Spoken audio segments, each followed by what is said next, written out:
Today is August 15th, 2023, back here at Boardwalk Hall. A lot of you have asked for a video about the enclosed choir division, understanding that it came back online last year and was used for the AIO convention. And people have asked, why haven't you done a video about that? Well, the answer is that it isn't finished. It's not done. The big reeds aren't in yet, and the swell shades aren't connected, and there's still more regulation to do, which will, can practically go on forever if you wanted to. But due to popular demand, and given that the reeds will not be back for some time, I'm going ahead and making a video about the enclosed choir so you can see where it is now. There will be another video later on. Okay, tomorrow is the Atlantic City Air Show, and they're practicing for it right now, so you're going to hear F-16s flying overhead every now and then. That's what that just was, which is, wow, pretty amazing. Anyway, this division is not finished.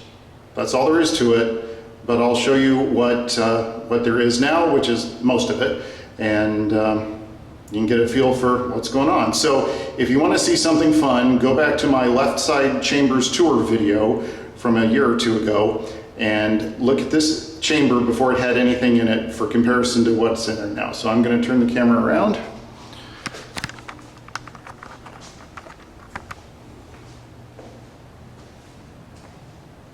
And the first thing we come to is an empty chest with a furniture pad on it. This is where the basset horn, French horn, cor anglais, and clarinet will go, is on this chest right here. But for now,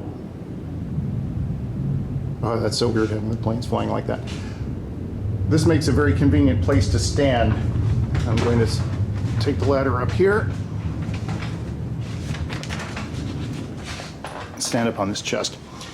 Now, that open space right there will be taken up by the front rank is the brass cornet, voice number 190, and then the trombo real 189 goes behind it. And then there is a unit chest, voice number 188, the contra tromba, which will go in the gap there. Okay. And then in back is the Gemshorn Celeste, which is in front, and the Gemshorn Unison, which is back there. So obviously this is the lower level. We turn around this way. This is the main flute division here. So in front is Dulciana 16 and Dulciana Celeste right next to it there. I think the Dulciana Celeste only goes to tenor C. Viola Celeste. Oh, wait a minute. I'm sorry. I have this piece of paper back to I'm reading off, I'm reading off a rank sheet here. Okay, this makes more sense. So the front rank there is Viola Pomposa.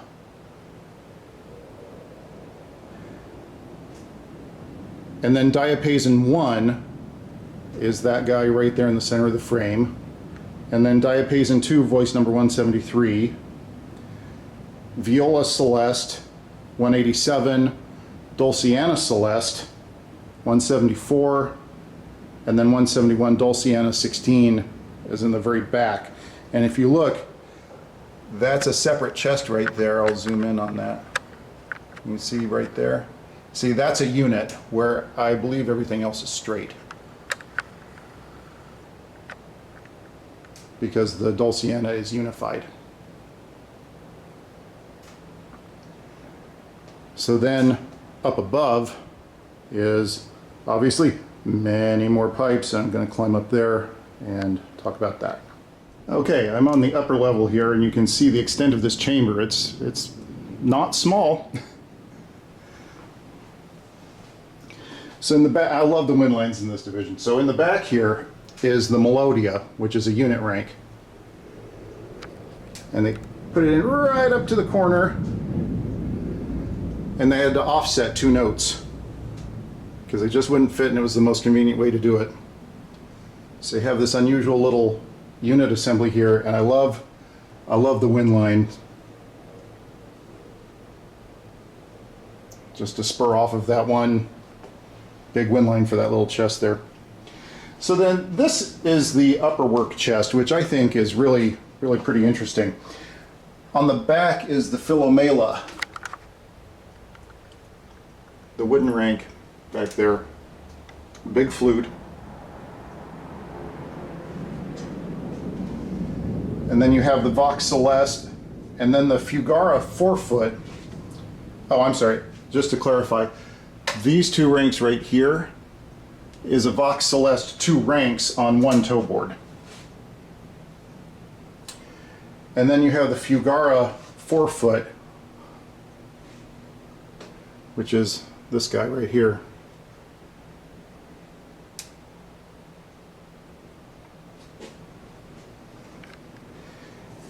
And then kind of an interesting stop, this rank, and this rank, these three on this toe board is the flute mixture, 3 ranks, voice number 183, which, well, they're going hot and heavy out there. I believe this is the rank, the stop that Emerson Richards said, even though I voiced it, I don't like it, or something like that. And you can see his penchant for, you know, cylindrical pipes, and then part of it being a harmonic flute, and then more regular open flute pipes. So you have 2 different kinds of pipe construction there in that. Then you have flageolet 2-foot. Here, turn the camera a little bit. And then what I consider to be a very interesting stop, this toe board, this rank from here all the way to the front is the 6 rank Acuta mixture.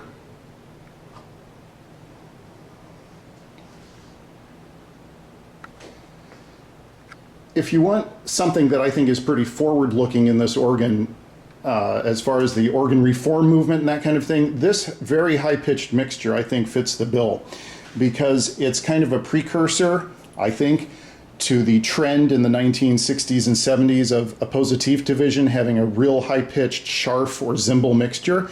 This is as close as you get to something like that in this organ. They were tuning here and they had to stop because of the noise, and so I had time to sneak in here and make this video. So I have to thank the air show for that.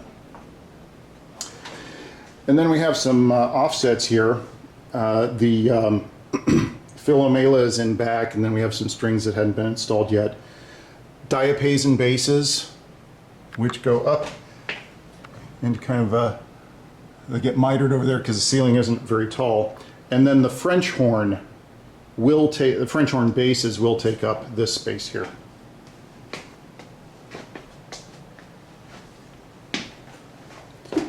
And from above we can look down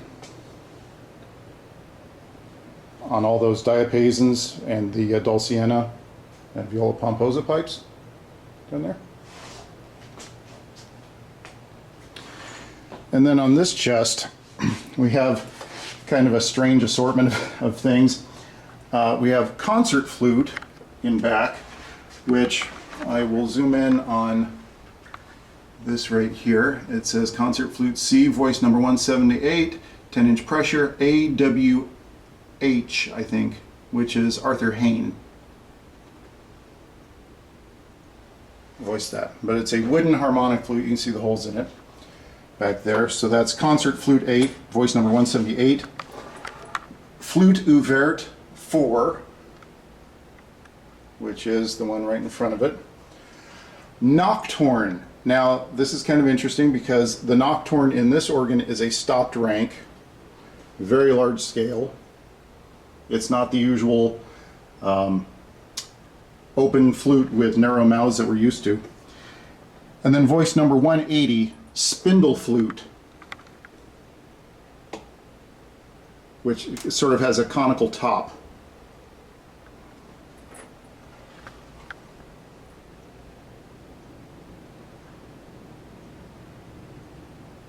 There. If you're seeing, you notice pieces of blue tape here and there, that's a pipe that either wasn't speaking correctly or something happened to, maybe the chest was whimpering a little bit, so they just put a piece of tape on there temporarily to mark where they need to come back. And then another strange one. This wooden rank in front here is the undamaris, but unlike most organ undamarises, this is a wooden harmonic flute, and it is meant to pair with the concert flute in back. So you have a harmonic flute celeste, a wood harmonic flute celeste is what this is.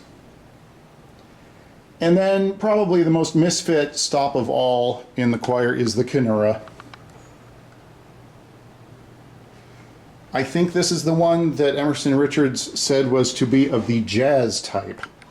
I don't know how you define a jazzy kinura, because it's kind of jazzy to begin with anyway. In the back, you have concert flute basses and 16-foot melodia basses. And the bottom two notes of the melodia are on the floor underneath this chest. I'm going to turn the camera around to face the shades. The shades are not connected to any motors right now, they're just propped open. Get back to the middle here. You can see that there's a 2x4 just against the shade rake, just holding them open.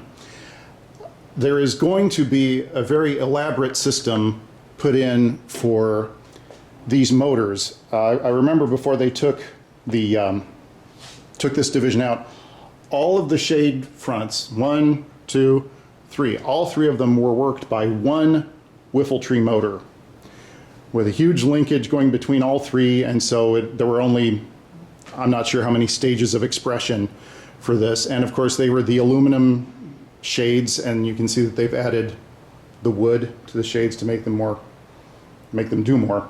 But when this is finished, there are going to be 3 shade motors, one for each, and I believe what they're going to do, or the plan is to cycle through each one of the shades as you move the pedal. Like you'll get one stage on that set, then one stage on this set, then one stage on this set, and back like that, or something like that. It's going to have much, much more control over the shades than it did before. And when you do close them, they're going to be quite effective because of the wood that was added.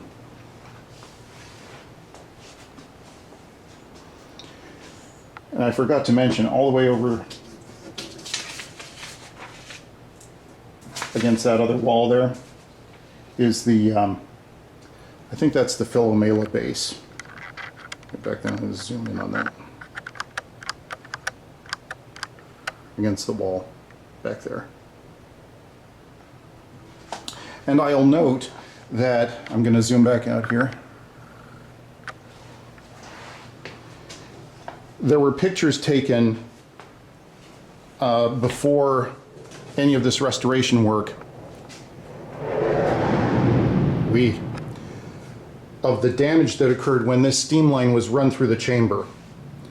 They cut a hole through there, knocked a hole in the wall, and just didn't care about how any of this looked. And if you go back and look at those old pictures, the difference in what you see today is pretty astonishing and very nice to see. So that's it from inside the chamber. I'm going to try to do a recording of some stops in here later on as I find time for it. But I hope this satisfies your curiosity about the way things are today on August 15th, 2023.